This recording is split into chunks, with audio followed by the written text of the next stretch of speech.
नमस्कार सांग मैंने आपण मानु समस्त को मो स्टोरी चैनल स्वागत। चलतु कहानी शुणा प्रेम बंधन भाग 10 पूर्व भाग गुड़िक आपण मैंने जदि शुणी नाहंती जल्दी जल्दी शुणी नियंतु। नवम भाग आपण मैंने पढ़ी कि रोहन धरा पड़ी जाइछि हेले से सबु दोष चंदू मामा उपरे लदी देइछि। एबे तापरे चलतु शुणिबा। देखंतु मिस्टर महांती मु ए सबुरे आदौ दोषी नुहे। मु तो एथिरे मोटे पशिबाकू चाहू नथली। केवल आंटी कहले आउ ब्लैकमेल कले बोली मु एथिरे पशिबाकू बाध्य हली।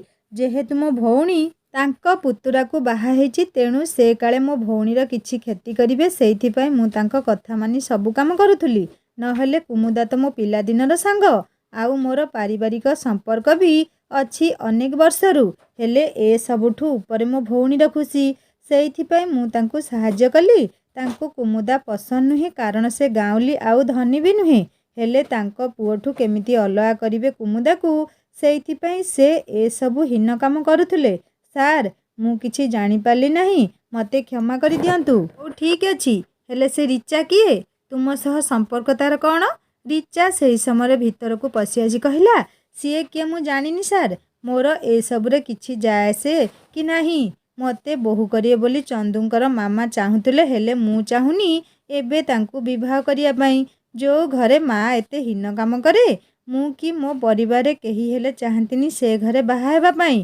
तेणु सार मते ए सबुरे दया करी पसई मो भविष्यत खराब करंतुनी। आपण चंदू को माँ को पुलिस बाबू कहले किछि कहिबाकू चाहंती कि तेबे आपण भी निजर पक्ष रखि परिबे एमानक परी कारण आपणक ऊपर को सबु दोष चली आसीची। मते सबुको देखि आपणको अरेस्ट करियाकू पड़िबो। आपण जदि किछि न कहिबे तेबे मुंड हलई गभीर चिंतारे ना ना मोर किछि कहिबार नाही मु ही दोषी मते अरेस्ट करंटु। आपण मांकर ए अवस्था देखि मते कांद लागुथुला। कौन करिबी मु किछि बुझी पारु नथली। गोटे पटे मो प्रेमिका आउ गोटे पटे मो माँ काहाकू मु सपोर्ट करिबी। हे भगवान मते शक्ति दियो ए सब सह्य करिया पई। मो नीरवता मते कष्ट देउथुला। जदि मु मो प्रेम को बंचेइबी तेबे मामाकर कौन हेबो। एणु मारिले ब्रह्म हत्या तेणु मारिले गोहत्या भली मोर अवस्था हो जाइथिला। बेसी किछि भाब्या पूर्वर कुमुदा आसीगले आउ मिस्टर महांती हाथ को कागज खंडे बढ़ई दे कहले आज्ञा मो भाई को दुर्घटना होइथिला हेले से बे संपूर्ण सुस्थ अछंती आउ मो भाई किछि केस करिया पई चाहंती नाही। मु केस उठे नेबा पई गोटे दरखास्त लेखि मो भाईर दस्खत नै आसीची। आमर जेतेबेले किछि केस ही नाही तो आपण चंदूका माँ को अरेस्ट को आधार करिवे। हाँ तांको गाड़ी द्वारा दुर्घटना हेछि हेले से सब केवल संजोग तेणु आपण तांको छाड़ी देई एई केस को बंद करंतु। मु आपणक समय नष्ट पई क्षमा मागुछि। ए सब सुनी पुलिस मामा को छाड़ी देला। मामा किछि कहिबा पूर्वरु कुमुदा कहिला आपण को आउ केबे भी ए सब करिवा को पड़िबनी आज्ञा। मु जाने आपण निज पुओ पई बहुत चिंतित तेणु मु आपण को कथा देउछि केबे भी आपणक पुओर जीवन को फेरिबिनी। हेले मो उपरे गोटे दया करिवे आपण मो परिवार आउ किछि क्षति करिवेनी दया करी। कुमुदा कुमुदा अरे सुन अरे मो कथा तो टिके सुन। तुमे किए एते बड़ फैसला नेबाकू तुमे कौन कहब तुमे मते भूलीगल बोली हेले मु तुमको आदौ भूली पारिबी नाही। अरे सुन किछि कहिबा आगरु से चलीगले से केमिति काहा सह आसीथिले आउ केमिति गले मु निजे भी जानिनी। जेमिति बिजुली भली आसीथिले सेमिति बिजुली भली ही चलीगले आउ मु एते चिंतारे थिली जे मु किछि जानि पाली नाही। मु एते डाकिली अथच से सुनिलेनी। मामा को आनी घर को फेरिली। बाट सारा गाड़ी भितर एक विराट नीरवता थिला सते जेमिति मोर मन पोड़ी जाइथिला आउ मामा तांको भूल पाई बोधे अफसोस करुथुले हेले एते सहज नुहे मामा को विश्वास करिबा। घर को फेरिली आग को कौन हेबो किछि भाबी पारु नथली। माई डाकिले खाइबा पाई हेले मु मना कली खाइबिनी बोली कबाट बंद करी मु तळे थमकिना बसी पड़िली। मो दुनियाटा सते जेमिति अटकी जाइथिला। कुमुदा को मु केते भल पाए हेले से कथा बुझिबो किए एठी। प्रेम शब्दटा केते सुंदर हेले विरह मनीष को जम जंत्रणा दिए। एई प्रेम पक्षीक विरह पाई केतेबेले समाज दायी तो केतेबेले परिवार दायी। हेले मु जानि पारुनी जे आमे कौन सेतिकी स्वाधीन नुहे कि निजर जीवन साथी बाछि परिबा। भाबु भाबु मु सोई पड़िली। किछि समय पर उठिली। अनेक थर कुमुदा को कॉल कली हेले से रिसीव न करी फोन ऑफ करदेले आउ घरर सबु फोन ऑफ थिला तांकर। मते किछि भल लागु नथुला। किछि समय परे मते गोटे अजणा नंबरु कॉल आसिला। ହ୍ୟାଲୋ, କିଏ କହୁଛନ୍ତି? ତୁମ ପ୍ରିୟର ଶତ୍ରୁ ରୋହନ? କ'ଣ ଭାଇ ବସିକି କାନ୍ଦୁଛ? ଏବେ ତ ଆରମ୍ଭ ମାତ୍ର, ଆଗକୁ ଦେଖ ହେଉଛି କ'ଣ? ମାମା ତୁମର କିଛି କହିଲେନି ନୁହଁ କି? କାରଣ ଆମେ ପରା ଗୋଟିଏ ଭାଡ଼ିର ପାରା। ଆମ ଯୋଜନାରେ ଏସବୁ ବି ଅନ୍ତର୍ଭୁକ୍ତ ଥିଲା। ଆମ ମିଶନ ସଫଳ ହେଇଗଲା, ଆଉ ତୁମେମାନେ ବି ଅଲଗା ହେଇଗଲ। ଖେଳ କେମିତି ଲାଗିଲା? ଆମ ସମସ୍ତଙ୍କଠାରୁ ବଡ଼ ଖେଳାଳି ହେଉଛନ୍ତି ତୁମ ମାମା। କିଛି ନ କହିବି ମଧ୍ୟ ଖେଳ ଜମେଇ ଦେଲେ। ଆଉ ବିଚରା ସେ ଗାଉଁଲି ସେସବୁକୁ ସତ ମାନି ଚାଲି ଆସିଲା ବଞ୍ଚିବା ପାଇଁ। ତୁମ ଦ୍ୱାରା ଏ ପ୍ରେମ ଫ୍ରେମ କିଛି ହେବନି, ତେଣୁ ଚାଲିଯାଅ। ମୁଁ କିଛି ନ କହି ଫୋନ୍ କାଟିଦେଲି, ଆଉ ଫୋନ୍ ଜମାରୁ ରିସିଭ୍ କଲିନି। ମୋ ମାମାଙ୍କ ପାଇଁ ମୋ ମନରେ କେବଳ ଘୃଣା ହିଁ ବଢ଼ିଗଲା। ମୋ ନିଜ ଲୋକ ମୋତେ ଧୋକା ଦେଇଥିବାରୁ ମୁଁ ଭାଙ୍ଗି ପଡ଼ିଥିଲି। ଆମ ସମ୍ପର୍କ କ'ଣ ସତରେ ଭାଙ୍ଗିଯିବ? ହାତ ଯୋଡ଼ି ପ୍ରଥମ ଥର ମୁଁ ଭଗବାନଙ୍କୁ ସବୁ ଠିକ୍ କରିଦେବା ପାଇଁ ପ୍ରାର୍ଥନା କରୁଥିଲି। ଚନ୍ଦୁ, ଏ ବେଟା ଆସେ ଖାଇନେବୁ। ମୋ ଧନଟା ପରା, ଆ ମୁଁ ତୋତେ ନିଜ ହାତରେ ଖୁଆଇ ନେବି। ମୋର ଇଚ୍ଛା ନାହିଁ, ମୁଁ ଖାଇବିନି ମାମା। ତୁମେ ଏଠି ଚାଲିଯାଅ, ମୋତେ କିଛି ସମୟ ଏକୁଟିଆ ରହିବାକୁ ଦିଅ ତୁମେ। ଏ ବେଟା, ଆରେ ଖା, ନହେଲେ ଦେହ ବିଗିଡ଼ିଯିବ। ମିରର ସାମ୍ନାରେ ନିଜକୁ ଥରେ ଦେଖିଲୁ ବେଟା, ତୋ ଅବସ୍ଥା କେମିତି ହେଲାଣି? ତୋ ପାପା ମୋତେ କ'ଣ କହିବେ ତୁ ସେଠିକୁ ଗଲେ? କିଛି ଚିନ୍ତା କରି ଭଲେଇ ହେବା ଦରକାର ନାହିଁ। ମୋ ଅବସ୍ଥା ପାଇଁ ତୁମେ ହିଁ ତ ଦାୟୀ। ପାପା କହିଲେ କହିଦେବ ମାମା ତୁମେ ନିଜେ ଏସବୁ ପାଇଁ ଦାୟୀ। ଆ ଭିତରେ ତୁମେ ସୁନ୍ଦର ଅଭିନୟ କଳା ଶିଖି ଯାଇଛ। ନିଜ ପୁଅର ଖୁସିରେ ତୁମେ ଖୁସି ନୁହଁ? ପୁଅ ପଛେ ଯନ୍ତ୍ରଣାରେ ଛଟପଟ ହେଇ ମରିଯାଉ, ହେଲେ ନିଜର ବଡ଼ପଣ ଆଉ ଗର୍ବ ଯେମିତି ଉପରେ ରହୁ। ସେ ରୋହନ ଆଉ ରିଚା ସହ ମିଶି ଏତେ କାମ କଲ ତୁମେ। ହେଲେ ପଣସ ଖାଇ ସେମାନେ ସବୁ ଅଠା ବୋଳିଦେଲେ ତୁମ ମୁଣ୍ଡରେ। ବଦନାମ ହେଲା ତୁମର। ଦୋଷୀ ଭାବେ ଆରେଷ୍ଟ ବି ହେଇଥାନ୍ତା ଯଦି ସେ କୁମୁଦା ଆସି ତୁମକୁ ବଞ୍ଚେଇ ନଥାନ୍ତା। ନିଜ ବଦନାମୀର ଚିନ୍ତା କି ଦୁଃଖର ଚିହ୍ନବର୍ଣ୍ଣ ନାହିଁ ତୁମ ମୁହଁରେ। ହେଲେ ପୁଅକୁ ତା ପ୍ରେମଠୁ ଅଲଗା କରି ଗଡ଼ ବିଜୟ କଲାପରି ଖୁସିର ଅନୁଭବ ନେଉଛ। ମୋତେ ସେ ରୋହନ ଫୋନ୍ କରି ମଜା ଉଡ଼ଉଛି। ଏଥର ତ ମନକୁ ଶାନ୍ତି ମିଳିବ ତୁମର।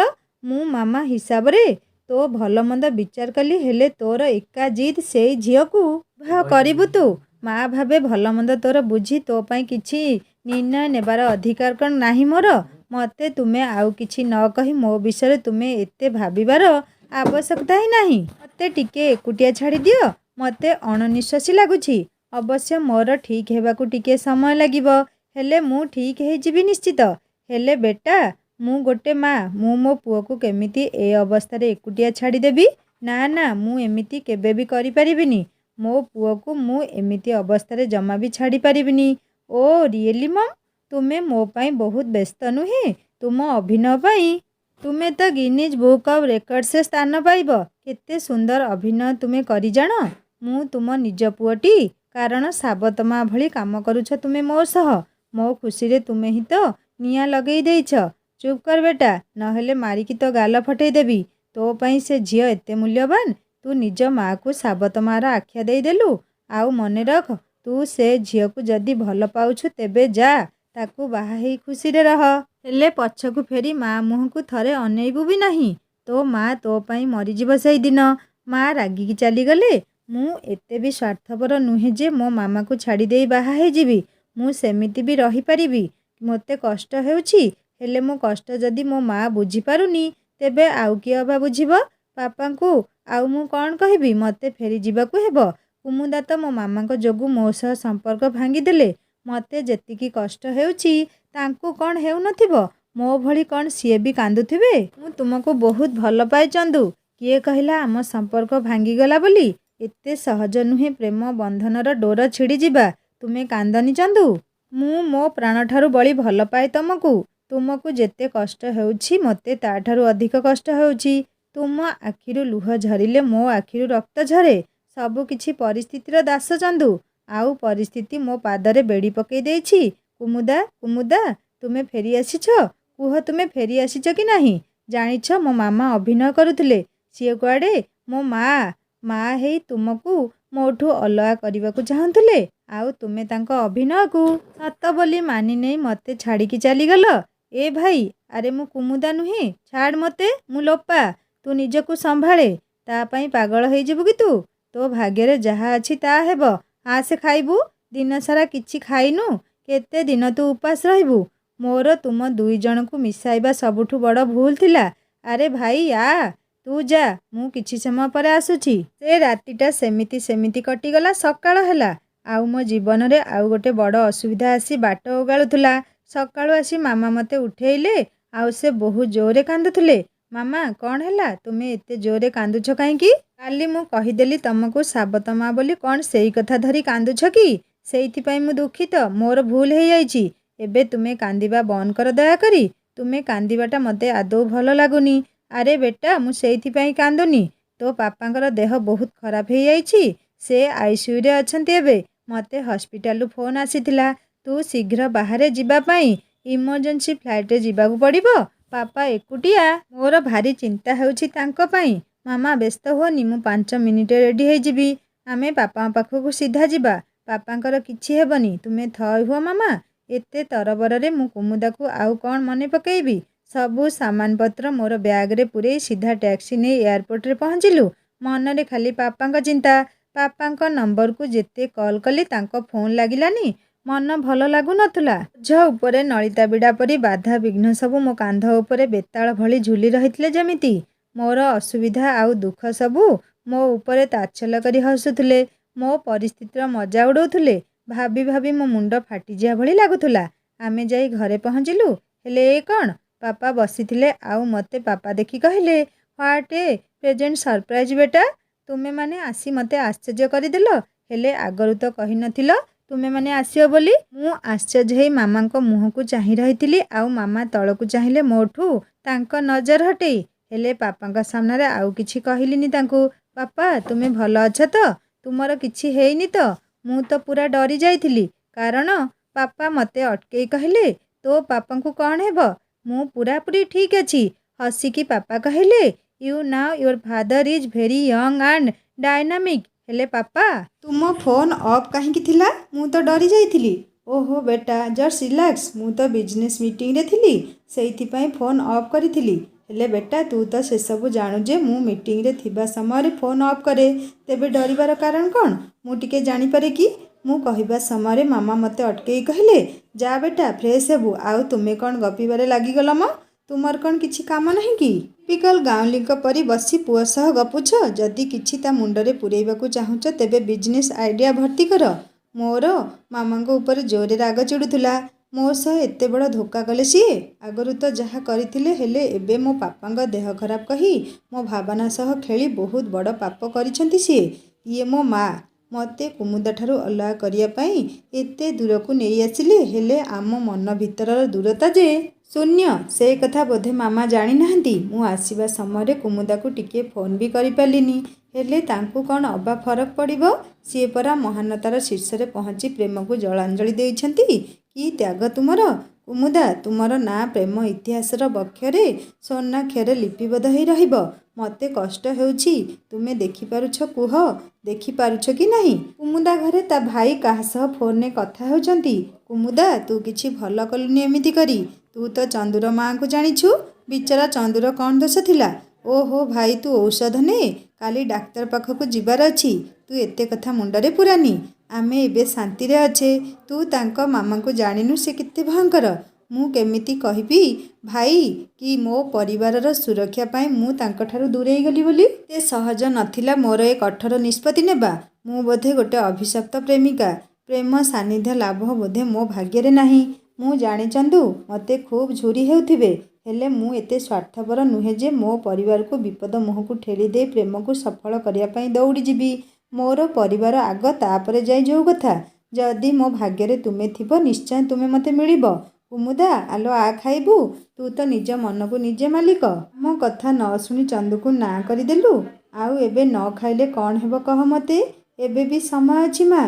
मु तते तो माँ हिसाब रे कहूची दयाकरी तू तो निर्णय हटी जा। एते कठोर निर्णय तू नेना लो माँ। तार एई निर्णय नेबाटा जे केवल परिवारर मंगल पाई बोली तू कौन जानी पारुनु बोऊ? एबे ताकू किछि दिन छाड़ी दे किछि कहना ताकू। ते गोटे किछि करिबाकू पड़िबो। हो ठीक अछि मु भाबुची से एबे किछि न भाबी पढ़ापढ़ी करू कारण गाँ कथा तो जानिछु। कहिबे नहेले एते भल पढ़ुथुला आउ देख किछि न करी केमिति बसी रहिछि। आगकू शेष परीक्षा आसुछि से एबे मन देई पढ़ू तापरे देखिबा। माउसी भाई मते क्षमा करिवे आपण माने। ମୁଁ ଜାଣିଛି ମୁଁ କ୍ଷମା ପାଇବାର ଯୋଗ୍ୟ ନୁହେଁ, ହେଲେ ମୁଁ କ'ଣ କରିବି ଆପଣମାନେ କୁହନ୍ତୁ ମୋତେ। ମୋ ଭଉଣୀ ଯୋଗୁଁ ମୋର ଅନିଚ୍ଛା ସତ୍ତ୍ୱେ ବି ମୁଁ ଚନ୍ଦୁ ଭାଇଙ୍କ ମାମାଙ୍କୁ ସାହାଯ୍ୟ କଲି, ଆଉ ମୋ ଭଲ ସାଙ୍ଗକୁ ହରେଇ ବସିଲି। ଯାହା ହେବା କଥା ତ ହେଲାଣି, ତୁ ଏବେ ଉଠୁ। କହ, କୋଉ କାମରେ ପୁଣି ଆସିଛୁ? ପୁଣି କିଛି ଷଡ଼ଯନ୍ତ୍ର କରୁନୁ ତ? ନା ନା ଭାଇ, ଆଦୌ ନୁହେଁ। ମୋତେ ତୁମେ ଏମିତି କହି ଲଜ୍ଜା ଦିଅନି। ମୁଁ ମାନୁଛି ମୋ ଦ୍ୱାରା ଗୋଟେ ଭୁଲ ହେଇଯାଇଛି, ହେଲେ ମୁଁ ମୋ ଭୁଲ ବୁଝିପାରିଛି। ଭୁଲ ନୁହେଁ, ମସ୍ତ ବଡ଼ ଭୁଲ କୁହ। ବନ୍ଧୁତାରେ ବିଶ୍ୱାସଘାତକତା କଲା ପରେ ପୁଣି କାହିଁକି ଆସିଛୁ ତୁ? ମୁଁ ତୋତେ କହିଥିଲି ନା, ସାଙ୍ଗ ନାଁରେ ତୁ ଗୋଟେ କଳଙ୍କ। ତୋ ମୁହଁ କେବେ ବି ଆଉ ଦେଖେଇବୁନି। ପୁଣି କୋଉ ମୁହଁରେ ଚାଲି ଆସିଛୁ ଏଠିକି? ଅଲଜ୍ଜା କୋଉଠିକାର।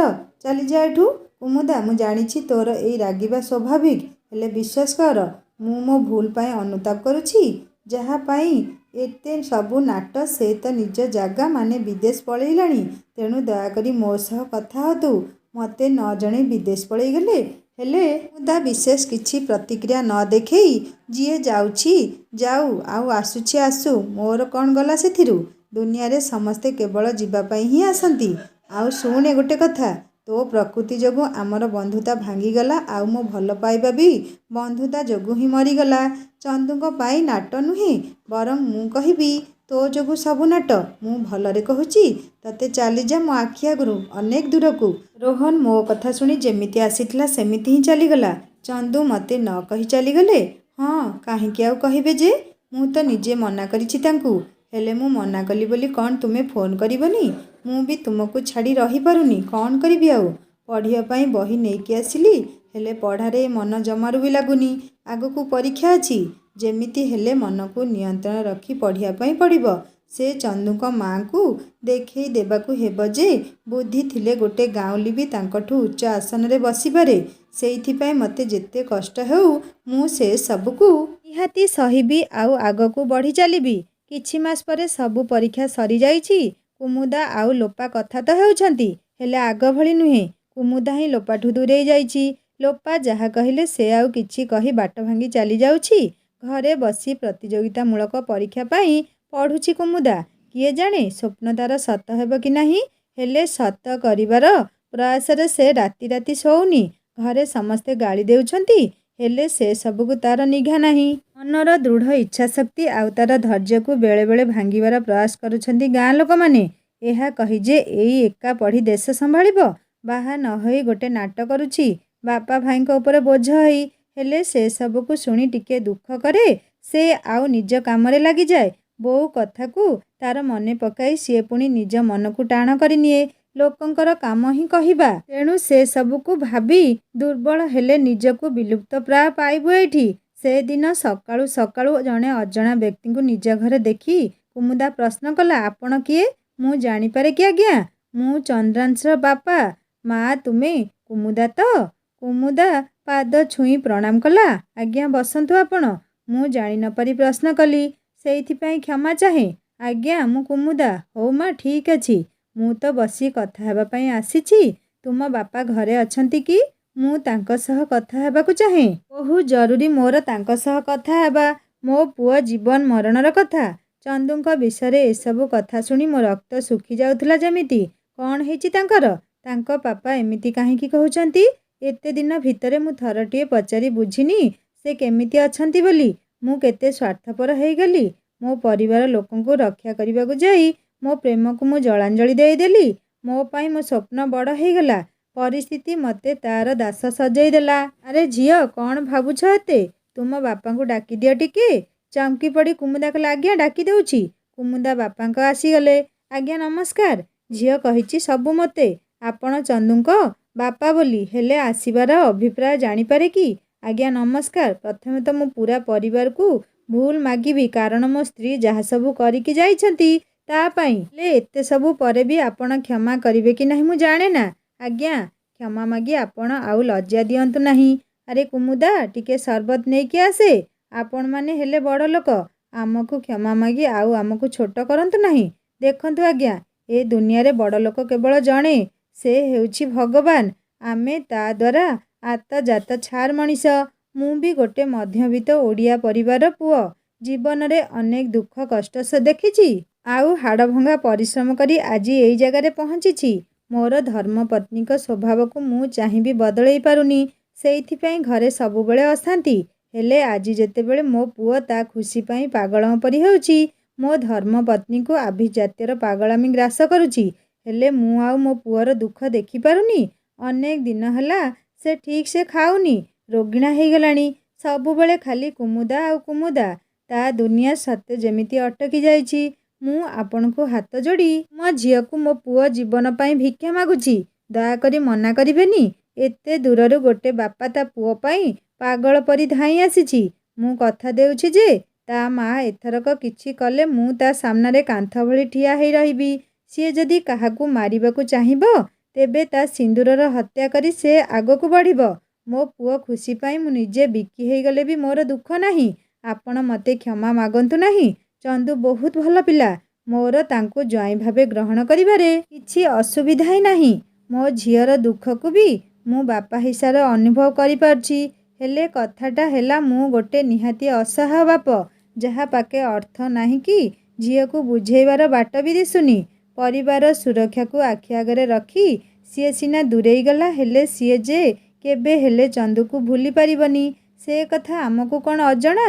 ଝିଅକୁ କେବଳ ବୁଝେଇ ଦେଲେ ମୋର କି ମୋ ପରିବାର କିଛି ଆପତ୍ତି ନାହିଁ। ଆଜ୍ଞା, ସରବତ ନିଅନ୍ତୁ। ହଁ ମା, ମୁଁ ସରବତ ତ ନିହାତି ପିଇବି, ହେଲେ ତୁମ ସହ ଟିକେ କଥା ଅଛି। ତୁମେ ଟିକେ ସମୟ ଦେଇପାରିବ କି? ବାପା ଉଠିକି ଗଲେ ବୋଉ ଆଉ ଭାଇକୁ ଡାକିବାକୁ। ଆଜ୍ଞା କୁହନ୍ତୁ, କ'ଣ କହିବେ? ମା, ସତ କହିବୁ, ତୁ ବି ଚନ୍ଦୁକୁ ସେତିକି ଭଲ ପାଉ ସିଏ ତତେ ଯେତିକି ଭଲ ପାଏ? ମିଛ କହିବୁନି ମା। ଯଦି ହଁ, ତେବେ ମୋ ସହ ଆସେ, ଦେଖିବୁ ସେ ତା ଅବସ୍ଥା କେମିତି କରିଛି। ମୁଁ ତା ଅବସ୍ଥା ଦେଖି ତାକୁ ନେଇ ଚାଲି ଆସିଲି ଏଠିକୁ। ମୁଁ ଜାଣେ ତୁ କେବେ ହେଲେ ସହିପାରିବୁନି। ମୁଁ ଜାଣେ କୁମୁଦା, ତୁ ଚନ୍ଦୁର ଅବସ୍ଥାକୁ ଦେଖି ସହି ପାରିବୁନି କି ରହିପାରିବୁନି। ସେ ସହ୍ୟ କରିବାର ଶକ୍ତି କ'ଣ ଅଛି ତୋ ପାଖରେ? ମୁଁ ଗୋଟେ ବାପା କେମିତି ସହିବି ଯେ ମୋ ପୁଅ ଏଠି ଯିବା ଦିନଠୁ କୁମୁଦା କୁମୁଦା ହେଉଛି। ମା ତାର ମିଛରେ ମୋ ଦେହ ଖରାପ କହି ଏଠୁ ନେଇଗଲା। ସେ ସିନା ଏଠୁ ଚାଲିଗଲା, ହେଲେ ତା ଦୁନିଆକୁ ଏଇଠି ଛାଡ଼ି ପଳେଇଲା। ସେଠି ଯାଇ କିଛି ନ ଖାଇ ତାକୁ ସାଲାଇନ୍ ଚଢ଼ିଲା। ମଝିରେ ମଝିରେ ଆଉ ଘରକୁ ଆସିଲାନି। ତା ମା ସହ କଥା ବି ହେଲାନି। ମୋ ସହ ବି କଥା ବନ୍ଦ କରିଦେଲା।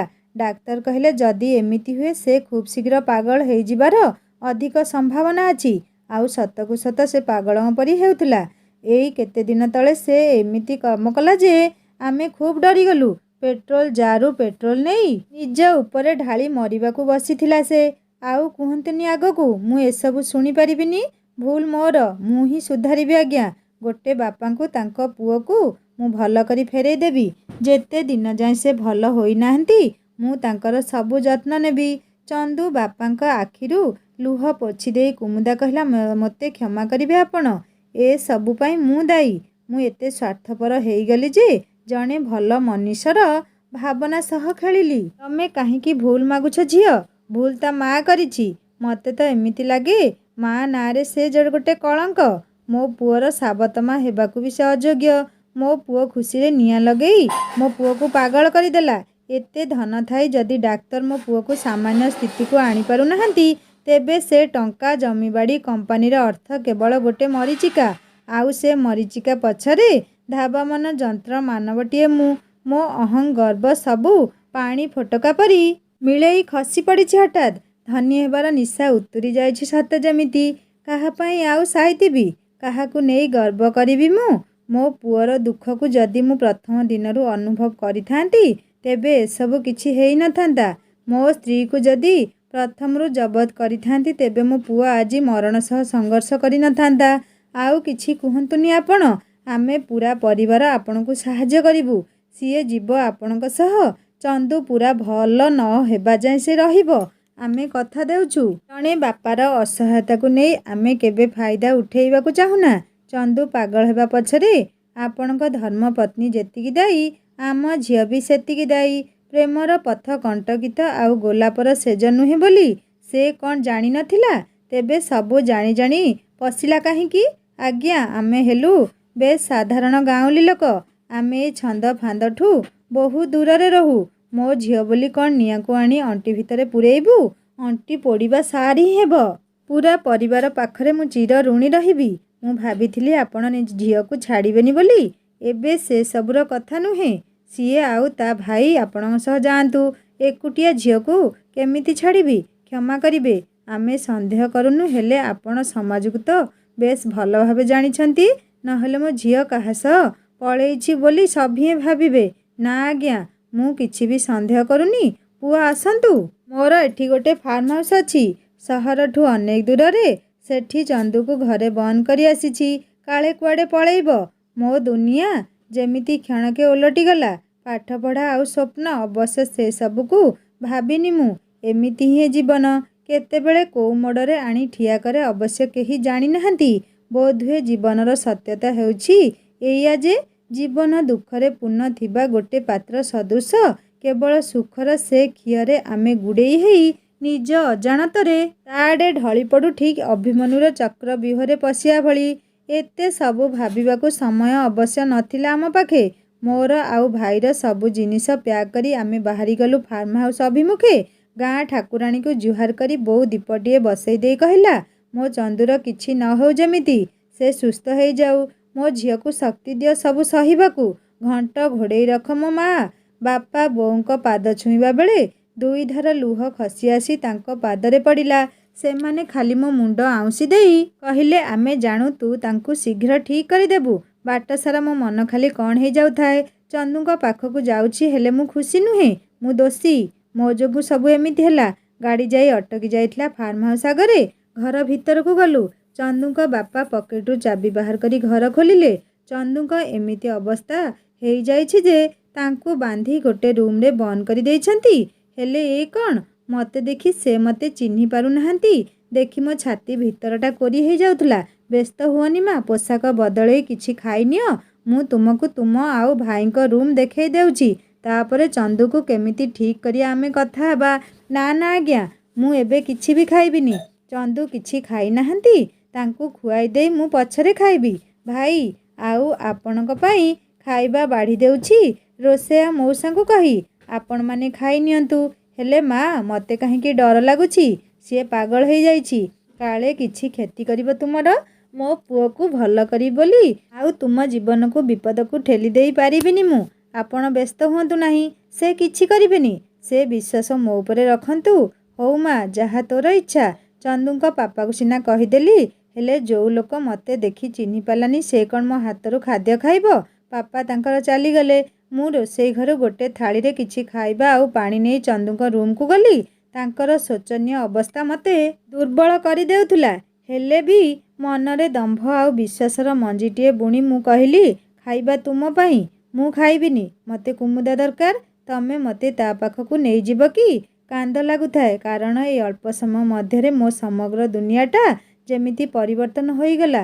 ଭୀଷଣ ଗୋଧୂଳିର ଧୂମକେତୁ ସତେ ଯେମିତି ମୋ ମନର ଆଭ୍ୟନ୍ତରକୁ ଅନ୍ଧକାରର କଳା ଓଢ଼ଣୀରେ ଘୋଡ଼େଇ ଦେଇଥିଲା।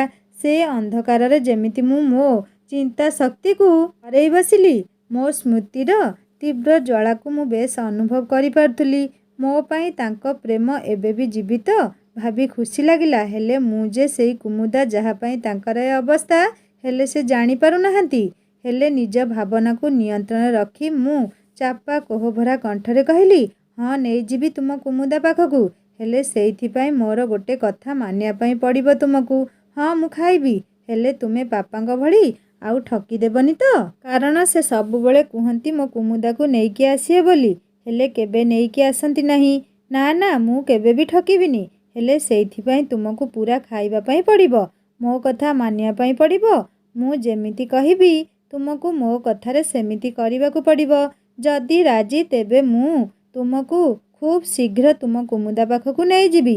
ହଁ ହଁ, ମୁଁ ପୂରା ରାଜି। ମୁଁ ସବୁ କଥା ମାନିବି। କୁହ, ତୁମର କଥା ଭିତରେ ସେ ସବୁ ପୁଣି କ'ଣ, ଯାହାକୁ ମୋତେ ମାନିବାକୁ ପଡ଼ିବ? ଏକା ସହ ତ କହିପାରିବିନି। ହେଲେ ଏବେ ପାଇଁ କେବଳ ତୁମେ ଖାଇବା ଖାଇ ଔଷଧ ଖାଇ ଶୋଇବ।